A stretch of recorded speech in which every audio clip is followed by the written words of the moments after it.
পুলওয়ামায় নিরাপত্তা বাহিনীর উপর হামলার অন্যতম মাস্টারমাইন্ড লস্কর-ই তৈয়বার জঙ্গি আদনান আহমেদ ওরফে আজলানের প্রাণ গেল অজ্ঞাত পরিচয় বন্দুকবাজের হাতে।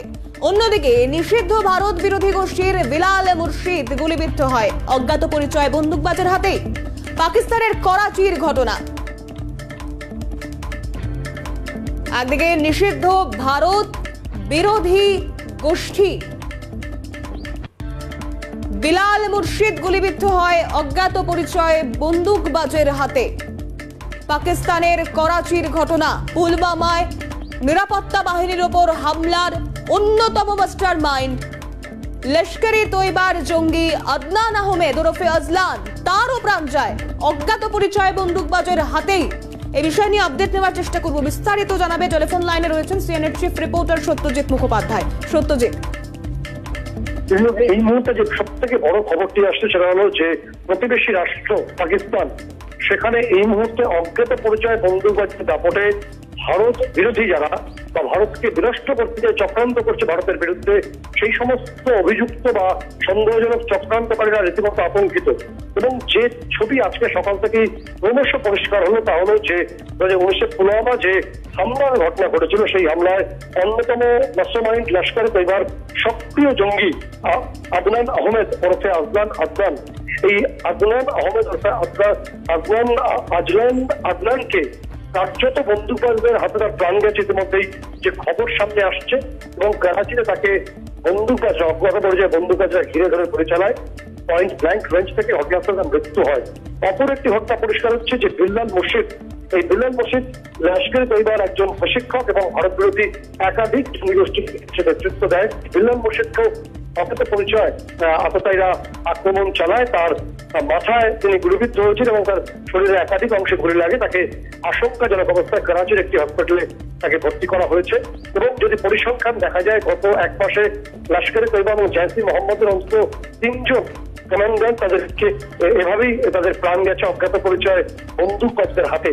যে প্রশ্নটা পাকিস্তান জুড়ে বা প্রতিবেশী রাষ্ট্র জুড়ে ঘুরছে যে এই অজ্ঞাত পরিচয় বন্দুকবাজরা কিভাবে এই আক্রমণ চালাচ্ছে এবং তাদের এই হামলায় রীতিমতো এখন বিভিন্ন জঙ্গি গোষ্ঠীর যারা মাস্টারমাইন্ড তারা আতঙ্কিত হয়ে পড়েছেন বলেই বিভিন্ন গোয়েন্দা সূত্রে খবর সামনে আসছে। সত্যজিৎ, এই যে তুমিও বলছিলে যে এই একটা সব থেকে বড় প্রশ্ন যে অজ্ঞাত পরিচয় বন্দুকবাজ, তাদের দাপট, তাদের দৌরাত্ম্য যেভাবে বাড়ছে, তাদেরও মাথা বা সেই ঘটনাও কোনো না কারোর মগজাস্ত্র, এই বিষয়গুলো কি খতিয়ে দেখা হচ্ছে?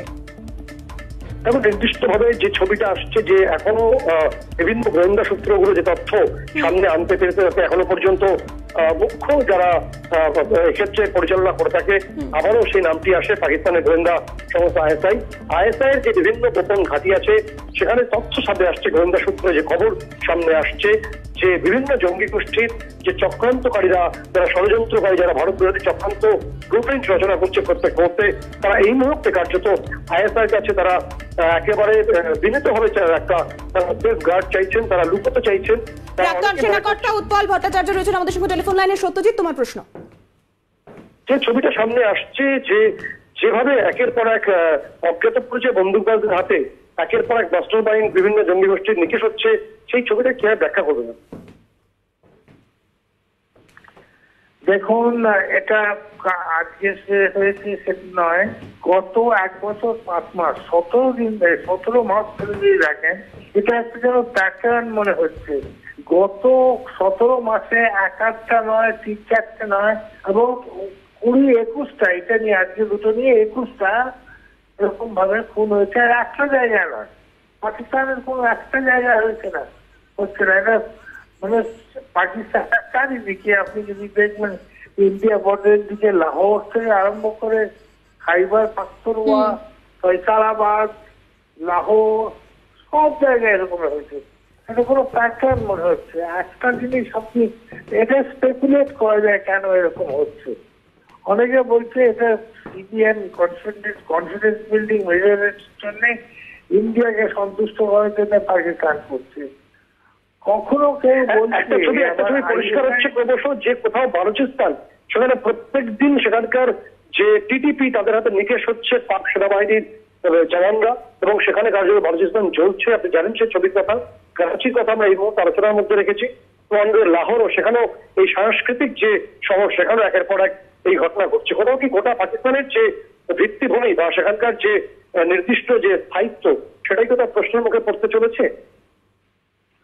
সেটা তো চলেইছে। দ্বিতীয় কথা দেখুন, আইএসআই আমার একটা এমন অর্গানাইজেশন, কাজ শুনলেই মানে যতক্ষণ কাজ করবে তারা তোমার হয়ে, তারপর ততক্ষণই আপনার গুরুত্ব আছে। তবে কাজ করলেই পাঁচি বলে না, ওরকম করে তাদের বাড়িয়ে রাখলে আইএসআরই অসুবিধা হয়, সেই জন্যও তারা মেনে নিতে পারে।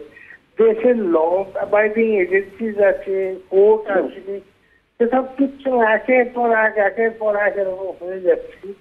এটা একটা কোনো চিন্তার বিষয়।